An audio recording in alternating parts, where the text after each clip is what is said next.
Maybe movies. So we're at the start of our second film. Yes. Which means that we have 3 more of these to go. And I must admit, at this point, I am starting to wonder: Are you going to still be here when we get to the end? Who knows what the delirium will bring hold up against us? It's unpredictable. It is. Well, at least we know that if you do disappear, hopefully, if you manage to find your way back again, then do your best. Grab a couple of films. I'll try to. That would be... before the absolutely. Give us something to do. Oh, hello. You're here again. No. That was before. Hello and welcome back to Maybe Movies with myself. I am Max. Hi, I'm Sam. I am Kris. And we are about to launch into the second of our new movies for the month, which is called Near London. For this one, we have taken the vampires from Near Dark and we're going to plonk them down in Bonnie, England in the early 80s and see how our protagonists, David Kessler and Jack Goodman, Yes. last or fare or don't against them or with them. Who knows? I mean, the last one didn't almost ended up resembling nothing like the original film. Almost nothing. So we're going to see how this one goes. Before we do, our shout out for today is for quite a recent subscriber, but also a good friend of ours from Twitter as well, whose name is Julie Kusma. That's Kusma, also known as the Queen of Horror. Oh. Hi. She's a writer and a poet. Is very active on Twitter and has a YouTube channel as well, in which she puts up some examples of her short horror stories, gothic poetry, that kind of thing. So thank you, Julie, for everything that you do, and thank you as well for all of your support, especially on Twitter. And of course, link to her channel and her Twitter will be in the descriptions below. So we need to talk about this, don't we? We do. So before we actually get to the movie itself, as we discussed right back in the pitch meeting, we have taken the vampires from Near Dark. So that's Jesse, Severin, Homer, Diamondback, and May. Yes. But these are now going to be British vampires, not American vampires. Yeah. Which means, first thing we need to do is we need to decide a little bit about their backstory and a little bit about what kind of period of history they're from. My suggestion for Jesse was going to be that he fought in the English Civil War. It's the obvious choice to jump to for Jesse, because it's the English equivalent. If he lost, then he'd probably be a royalist. Yes. Are we good with that? I mean, that would be my No suggestion. objection to that. Yeah. For Severin, who seems to be the second oldest, just is obviously a cowboy in that, so probably lots of 1870s, 1880s, or it must be 1870s because they mentioned the Great Fire of Chicago. Yeah. I was going to suggest then maybe he's Irish, maybe he's one of the dynamiters, which is like 1881 to 1885. I was going to suggest he was Irish. I was going to suggest he was from the Troubles. That's why I kind of thought, well, if we know that he's certainly he must be at least Victorian period, and the precursor for that was the Dynamiters, who were just as active in New York, but they were here as well. I know they tried to blow up London Bridge in about 1884, so that would at least chronologically fit in. You see, that's the thing. I'm worried that you're sticking too much to the chronology because English history isn't American history. It fits in with the timeline. Yeah, that's what I mean. You're being too concerned with the timeline. I'm thinking about significant points in British history. Okay, but that was a significant point in British history. Who talks about the Dynamiters now? I just did. Yes, and you're the only one, and I still don't know what you're talking about. They're basically the precursor for the IRA. So it is related to the Troubles. Yes. So I've taken what you said and found something that serves that purpose that was a historical fact. Well, no, the thing is the actual Troubles is the thing that's the historical precedent. Which comes a lot later. Yes. Yeah. But it's still very old at that point. And also, it's that kind of exuberant, over-the-top character who's willing to do crazy things. I'm arguing that it's not historically significant. As opposed to, I mean, again, they're all linked. I've never heard of the Dynamiters. I've lived here for 38 years and I've never heard of the Dynamiters. I've heard of the Troubles many, many, many, many times. Okay, in which case, I'm going to say what I'm suggesting here serves both. It is linked to the Troubles, but also has significance because it provides a chronological foil to the time period that we believe that Severin is from in this country. So I think it's and I come up back to to our what I third first... member here who has to make the decision. Okay. That's a lot of pressure. Yep. Can't he just be a some sort of anarchist at this point, though? Which is kind of what both of these are. See, the only other thing I could think of would be something like a Jacobite Scot, but that's much older than the Civil War, and that makes everything even more screwy. Which is why I've kind of settled on that as well. It's in between, provides a reasonable foil for the events that Severin talks about that they were involved in America, and has a basis in the Irish question. Don't look at me. You know what my feeling is.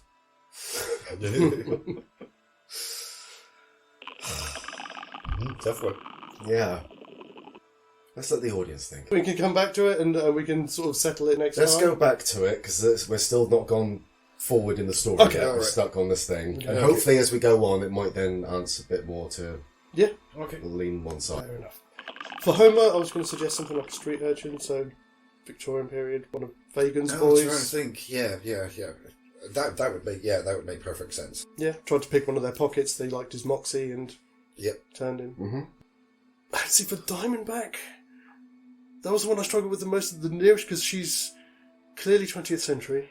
Yes, because they mentioned that his car had broken down. And for some reason I wanted to make her a land girl, probably the Second World War. Oh, right. Yeah. I have to admit, the Diamondback is one of the ones I struggled with. It's not an obvious correlation with her character, but a land girl would be a good way, yeah. And then May is, we know that May's only been turned about 4 years before the events start. My argument was going to be punk. Oh, yes. I put down college girl, because she mentioned that she was at school, high school. Right. But yeah, punk would be perfect. I was going to aim for punk, yeah. Yeah. That works perfectly. We can model her style on one of the punk girls that's on the tube from American Werewolf in London if we want to. Yeah, why not? Yeah. Why not? Nice, that works. The movie will start... With Tangerine Dream playing. Yes. But with landscapes of... Tangerine Dream doing Blue Moon. Boom. That would be very different. Yeah, that would be interesting. The opening of the film is going to be the same. I figured that was, they'd be up north. And it makes sense because it's an isolated place. It's what the pack does. They don't go to cities very much. No. But again, I thought we could feed something from Near Dark into East Proctor as well. If we think about what Jesse says to the motel owner, I get through here once every 50 years. So this is part of their route. They come back this way every 50 years or so. That's why the people of East Proctor, they've grown up with this. They're spooked by it. In which case we can replace the pentacle on the wall with a crucifix and garlic. It may not work, but the people don't...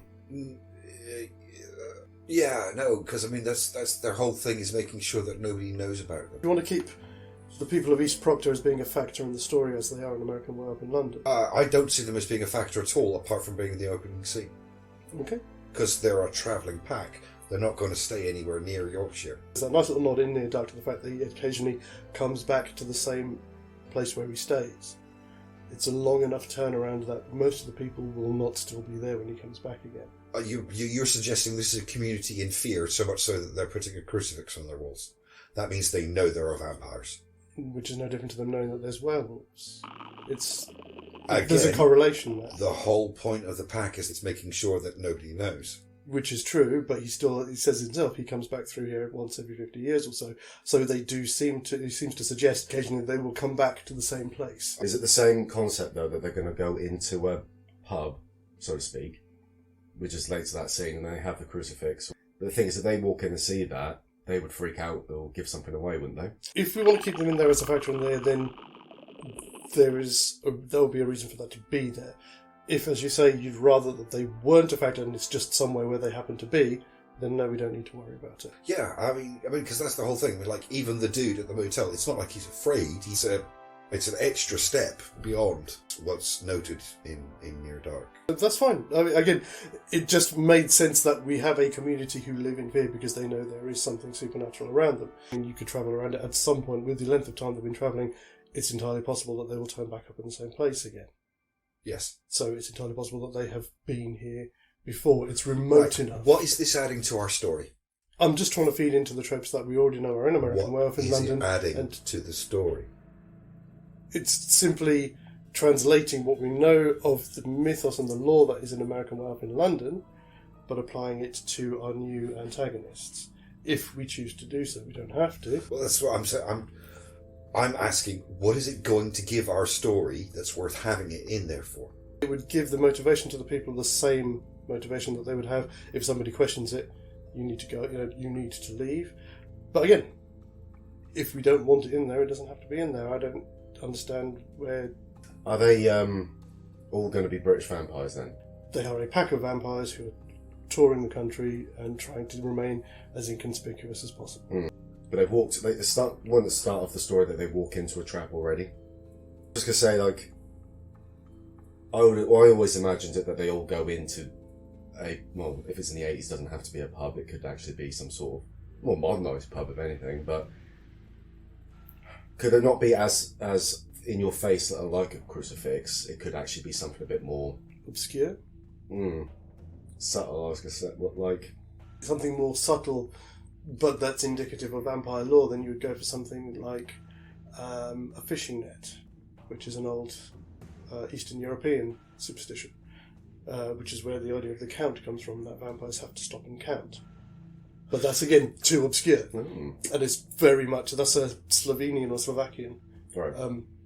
That's one of those ones that's quite worldwide, though, because in China and Japan, you throw rice yes, of course you do. In the path of a vampire to force them to count the grains so you can run away. If we don't want to do that, then it can simply be that they turn up in East Proctor and it's coincidence that the pack are moving through the village at the same time. That was definitely the attitude that I was gone to, because even without the pentacle and the whole conversation, the pub's just not very welcoming. Mm-hmm. And then these strangers turn up, So it's like I don't know why we need it. To me, it felt like a natural switch around. Okay, so they got a pentacle because they're wary of werewolves. Okay, there's vampires. We swap it out for a crucifix. It's as simple as that. Yeah, but it's like I said at the beginning, man. That pack spends their time making sure there are no witnesses. Okay, so looking further along into the script, I suppose then we're going to run the potential here of losing people like Dr. Hirsch. Well, yes. We need to pop them in here. No, we don't have a Hirsch unless we decide that one of the characters, for some reason, goes to a hospital. Mm-hmm. There would be no reason for a doctor to be involved at all. If we're not putting it in as a foreshadowing of anything later in the film, then no, we don't need it. So let's recap that. So they arrive in East Proctor with the Tangerine Dream music. Yes. With the Tangerine Dream music. Yes. They get there just as the sun is going down. They go in and they get a very inhospitable welcome from. Yeah, the cold and the wet, and nobody will give them any food. Yeah. And you see, now I'm not sure whether we should actually have the gang actually enter the pub or whether they should be outside when the boys leave. That's the bit that I'm a little. They tend to go off and hunt individually, don't they? They don't hunt as a pack. Yes, but this is East Yorkshire. We can still go down that way because there's probably going to be secluded cottages, farms and things like that. Not everybody's going to be down the pub. Some of the characters that we don't need to introduce just yet could be off doing that. We only get a couple of them, so maybe just May, possibly Severin, possibly May and Homer. I don't know. Yes, yeah. The older members will possibly have split off as they were heading towards town, but the younger members would head towards the actual village to try and attract some other kind of attention. Yeah, that really works. So it could be that they get this cold kind of reception from there. They're about to leave, and then May comes into the pub, and they're like, "Oh, we should stay a bit longer." Yeah. I've got no problem with that. Yeah. Maybe it's something that May and Homer does that gets her really like, you should leave now. Mm-hmm. They do. I'm not sure what inappropriate thing they might do. She's a punk. Of course she is. Yeah, yeah, That's of course. That'll be enough. We don't want your sort in here. Yes. Down with Thatcher. Yeah. Yeah. And they leave with her in solidarity. Yes. Mm-hmm. Yeah, that's a good one. Yeah, there we go. Yeah. Because I always liked that outside shot of May leaning against the outside of the roadhouse or whatever. With the ice cream and stuff. Yeah. Okay. So how about this? They go back outside. Mm-hmm. Jack, being Jack, is going to probably try it on, but she's obviously got an eye for David. Mm-hmm. Okay. So Homer jumps on his bike and says, "Come on," goes to Jack, "Come on, push me." And Homer basically draws Jack away. Okay, yeah. So then he will then go and kill Jack. Okay. I was about to ask what we're going to do with Jack. Unless we want to keep them both as vampires, but that's going to muddy the waters a bit, I think. Yeah, that would get too complicated. Yeah. But also that does bring in a whole new set of problems. Is David going to find out that they've killed Jack? And is he going to be as much likely to go on with them? Well, I don't think he'll find out immediately. No. He'll I find like the out idea later. he finds out, later. Mm-hmm. Yeah. And that could cause the conflict. It would be a happens really later. horrible thing for Homer to say, like, when I hate you, and that's why I killed your friend, or whatever, you know. Oh, yeah, that's nice. Oops, gave it away. Yeah, no, I like that. That's a possibility. But we need to find something for them to do to keep them busy for the whole night. It's one of those things we never really talked about before, but one of the things that's reasonably obvious about the differences between American Werewolf and Near Dark is that they're set at different times of the year. So this should be in the summer, not the autumn. Setting it in the summer is going to make sense. We need to, though, find something for them to do to keep busy all night. Maybe they go on a walk across the moors, which, if we contrive the moment correctly, we can actually have someone say, "Steer clear of the moors, lads. Yeah. Beware the moon." Just as a random comment. Okay. Which would just, because she's a punk and a contrarian, go, "Let's go for a walk on the moors." Fair enough. No, that doesn't work. Damn it. I was going to say they could have set up, because they've got camping stuff with them, we have to assume, that they've set up a tent somewhere on the moors, expecting just to go wild camping, and then they go into the town in the evening to get something to eat. When May runs off, David's got somewhere to go back to. Okay. So he's heading back to their tent as the sun is coming up. He's expecting to go back to the tent to meet Jack. Yeah. Yeah, that makes sense. Yeah, I like that. And that also means that we don't have to answer the question of what David's going to start wondering where Jack's gone off to. Would have been a warrior, yeah. Yeah. And then obviously he starts to smoke and all of those kind of things. And then they pull up. So for some reason, again, because it's England and it's the early 80s, at least one of the vehicles, it doesn't have to be the one that they start off with. I wanted to say it's a Volvo estate with a caravan on the back. Yeah, absolutely, yeah. That's the English equivalent of an RV. Yeah. It really is the English equivalent of an RV. Should probably put that in there then. Yeah.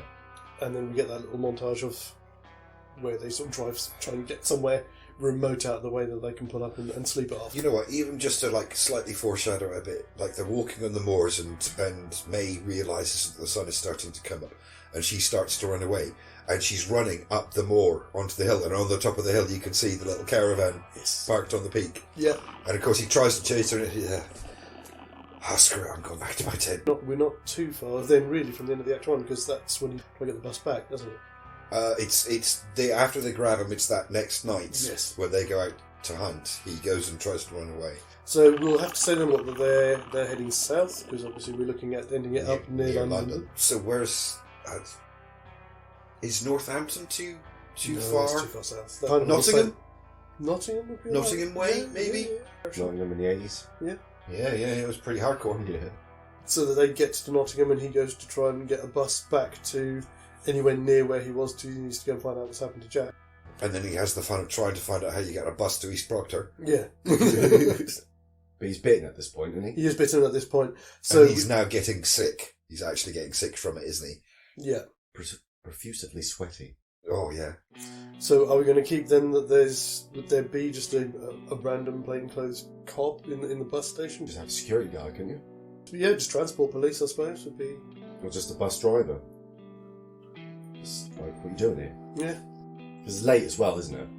It's night time, so again, it could be quiet, but he just again looks like a junkie. Or That can't works. change it to a train by any chance? Train station would be good because they do have security and they do have coppers hanging around them. Yeah, you're more likely to get British Transport Police at train stations than you are bus stations. It's early 80s, so again, IRA are very active, so you would be more likely to have police around as well. Yeah, there was a lot of trouble back then. That works. But it would also figure in as well if we say the train station, because that's where they get rid of the vehicle, isn't it, in Near Dark, so we do something similar here. Yeah, of course, it makes it nice. Because when he comes back to May, she's at the train station. She's at the rail yard. Which is behind the train station where he's tried to go and get the ticket. Yeah. Yeah, that makes sense. It's very obvious why he's returning to that point. It makes it a bit more dramatic as well, because when he tries to get off the train, he probably pulls the emergency cord to stop the train. Oh god, yeah, he does. Yeah, oh yeah, that gets you into all sorts of trouble. And they can sort of try and stop him, and he kind of throws one of them off, and they go flying off down the carriage as he bursts out. He looks confused by what just happened and dashes out the door. Does he dash outside the door? Does he pull the door open? Because do the doors automatically open when you pull the cord? Don't know. I've never been on a train where the cord's been pulled. I don't think the door's open. Right, so he'd have to force the door open, I wouldn't he? think so, yeah. It just focuses on stopping, doesn't it? David's discovering his powers quicker than David is. Because it's not until the bar scene that Caleb started to realise he had super strength. Yeah. So that'd be interesting. This is like a superhero moment. A little bit, but like a bad one. You know, an inappropriate one. Yeah. I'm a vampire, great. Yeah. I wish I was a superhero, but... Which would explain that whole what's happening to me. You know, that not only do I feel sick, but I'm throwing people around and opening things I shouldn't be able to open and stuff. I mean, do we want to include as well that sort of quite random thing that, again, the cop's got the, he's for some reason got his hand bandaged, hasn't he? And he's got the blood seeping through. Yeah. So we can have the same thing here as well. Of course, yeah. Smashes open the door, falls down the embankment into the dark. They sort of tried to come running with lanterns or whatever to try and find out where he is. Staggered off into the night. And he staggers off into the night and makes his way back to May. Yeah. Which would bring us up to the end of our Act 1. It would, yes. I wasn't going to throw it to you, that's me going, yeah. Spike! Cool. That was a little bit complicated, but we got there in the end. Yes. Yeah. It was getting the details sorted is the hard part. Yeah, absolutely. Absolutely. It always is. Watching you two debate as well just makes my day as well. Just a little bit of pee. Semi more, if anything. Ooh. See, that should have been in episode 69. Half child should. Okay.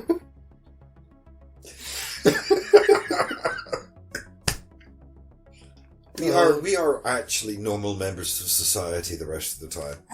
We are professionals. I don't know about that. Well, I mean, I don't think anybody else is really doing what we're doing. No. So we can say that we're professionals because we Oh, set no, our own yeah, standards. you've got a point. We are professional at what we're doing right now. So, as always, if you do enjoy what we're doing, then please do come back and join us next Wednesday when, hopefully on a bit firmer ground, we will move on to Act 2 of Near Dark. No, Near London. As always, until then, please do have a wonderful, wonderful weekend. And brilliant start to next week. And as I normally try and say, do look after one another and stay safe. As always, guys, take care. And TTFN. Lol. Ba ba ba ba ba ba ba ba ba ba ba ba ba ba ba.